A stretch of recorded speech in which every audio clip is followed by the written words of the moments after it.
Messieurs, dames, bonjour, bonsoir et bienvenue pour un nouveau petit test de jeu vidéo. Je comptais pas le faire celui-ci à la base et puis je me suis dit quand même c'est une belle licence, le jeu est loin d'être dégueulasse, donc je voulais quand même vous le présenter. Ça va être expéditif, mais on en parle quand même parce que c'est quand même sacrément mignon. On parle aujourd'hui du nouveau jeu console et le premier, et oui, le premier jeu console Spy Family avec Spy X Anya Operation Memories, un jeu développé par Groovebox Japan, donc vraiment une société japonaise et édité par Bandai. Évidemment, ça saute plutôt aux yeux. C'est un jeu qui était déjà sorti il y a quelques mois, pour pas dire années. Je ne crois pas que ce soit années, mais je crois que c'est plutôt mois côté Japon et côté US.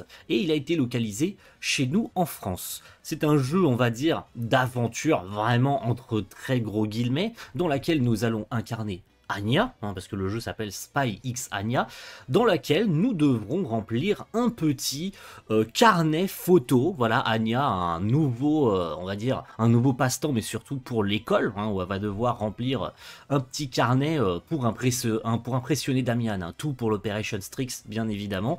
Et donc, on va visiter plusieurs lieux de la série, c'est tout mignon, tout plein. On va visiter lors de sorties le week-end différents lieux de la série, la fontaine, le centre-ville, le musée, il y a plein de lieux à voir et on doit prendre des photos dans ces différents lieux afin de compléter jusqu'à 100% bien sûr le carnet photo. Je sais pas du tout ce que donne la fin, mais globalement ça casse pas trois pattes à un canard, c'est tout mignon tout plein, la DA franchement c'est très proche du manga et de l'animé de manière globale, sachant qu'en plus le jeu est quasiment doublé dans son intégralité, ça c'est quelque chose que j'ai constaté de moi-même, puisque je joue à pas mal de jeux tirés d'animé ces dernières années, et je trouve qu'ils font vraiment le café de vouloir doubler pas seulement certains dialogues ou des cinématiques, ils doublent vraiment tous les dialogues jusque dans les menus et tout, il y a certains trucs qui sont doublés et tout, et ça c'est vraiment cool. C'est pas un jeu d'aventure style on va jouer Lloyd dans une mission secrète et tout. Il n'y avait pas besoin de pousser le vice trop loin, ni avec Yor aussi en tant qu'assassin. Il y a par contre des mini-jeux, ça c'est clair. Il y a 15 mini-jeux différents dans lesquels on va pouvoir gagner des points qui vont nous permettre d'acheter des objets, etc. pour continuer notre aventure. Donc c'est à la fois faire des sorties, faire des photos, acheter des objets, refaire des sorties, c'est ainsi de suite. C'est répétitif sur le long terme, mais ça fait passer le temps, c'est tout mignon, j'ai peut-être dit trop de fois mignon, mais oui, ça l'est, c'est trop mignon, sa mère. Vous pouvez personnaliser Lloyd, Yor, Bond, ainsi qu'Anya dans différentes tenues différentes en fonction du lieu où vous comptez aller, la plage par exemple, vous mettez, je sais pas, la petite Anya dans une tenue plus légère, ainsi que Yor et Lloyd avec sa petite chemise, son petit pantacourt. C'est trop cool, en plus ça permet de faire des photos toutes plus mignonnes les unes que les autres, photos que vous devez prendre dans un angle particulier.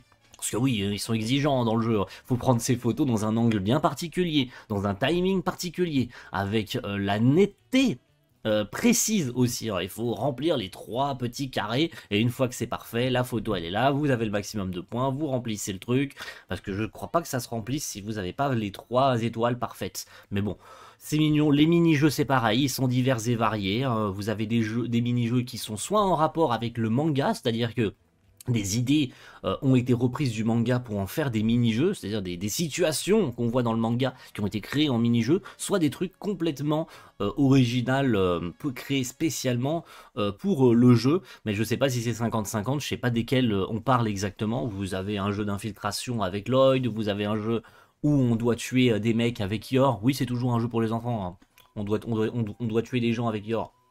Voilà.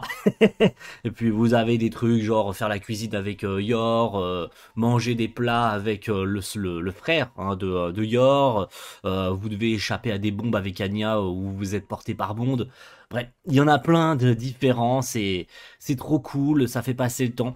En fait, ce jeu, il va servir pour une seule et unique raison. Si vous n'avez vraiment rien à faire et que vous avez détesté Mushoku Tensei Quest of Memories, vous pouvez passer sur ce Spy X Anya. Ça va faire passer Quest of Memories pour une merde infâme qui est vendue 50 € sur console. Ouais, et bah ce Spy Anya, il est peut-être vendu 50 € sur console, mais lui au moins il a un vrai gameplay, il a une vraie histoire, et il a au moins un petit peu d'intérêt. C'est des mini-jeux, c'est dans la DA de la série, Et c'est Anya, quoi, enfin merde, c'est trop cool. Voilà, moi je dis, rien que l'argument de Anya suffit pour jouer à ce jeu.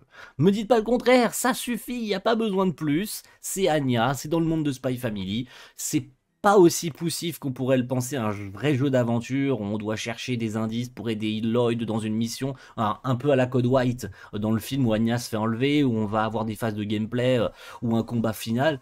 Spy Family, on lui en demande pas tant. Et ce jeu, je le trouve très sincèrement, en plus rien que son nom est assez révélateur du sujet du jeu en lui-même, c'est Operation Memories, se créer des souvenirs avec sa famille, prendre des photos dans des moments heureux, dans des lieux soit qu'on connaît dans la série, soit des lieux exclusifs qu'on connaît pas dans la ville de Westalis là, ou dans des différents lieux que ils ont peut-être pas visités. Bon, la plage, c'est certainement en rapport avec le voyage en bateau dans la saison 2, hein. Bon, c'est l'arc du, euh, du voyage de la croisière. Voilà, je cherchais le terme. Mais voilà, de manière globale, c'est un jeu qui est loin d'être ouf, mais qui est quand même, si vous savez pas quoi faire en ce moment et qu'il n'y a pas de triple A qui sortent et que vous savez vraiment rien quoi branler, vous pouvez jouer, ça vous fera passer le temps. Ça sera peut-être, faut pas y jouer trop longtemps parce que ça risque d'être très répétitif, mais pour un jeu Spy Family, ouais, très honnêtement, j'étais conquis, j'en attendais rien, j'avais vu le truc passer au Nintendo Direct quand ça avait été annoncé côté US, preuve que quand une série d'animation commence à être populaire chez nous côté Europe, de manière globale, on peut avoir ces jeux qui sont bloqués côté US ou bloqués côté Japon, et les ayants droit voient que la série a du succès, ils se tentent à nous le sortir en France. Si c'est un flop, c'est un flop. Ça peut arriver que le jeu ne soit pas apprécié par les gens ou qu'il y ait du mauvais retour et tout, parce que c'est vraiment pas le style de jeu qui s'apprête aux Européens que nous sommes. Mais là, pour le coup, je trouve que c'est une bonne alternative. Ça fait passer le truc. C'est du Spy Family, on sait que Spy Family a du succès chez nous, et puis voilà, et ça restera toujours mieux que Mushoku Tensei, ouais, je sais, je tire à balles réelles, enfin en même temps, Mushoku Tensei était vraiment dégueulasse.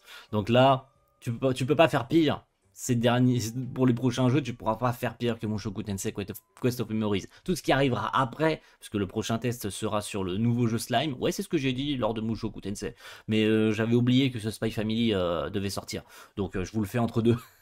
Et au mois d'août, ça, je suis sûr et certain qu'il y aura le jeu, de Slime qui sort.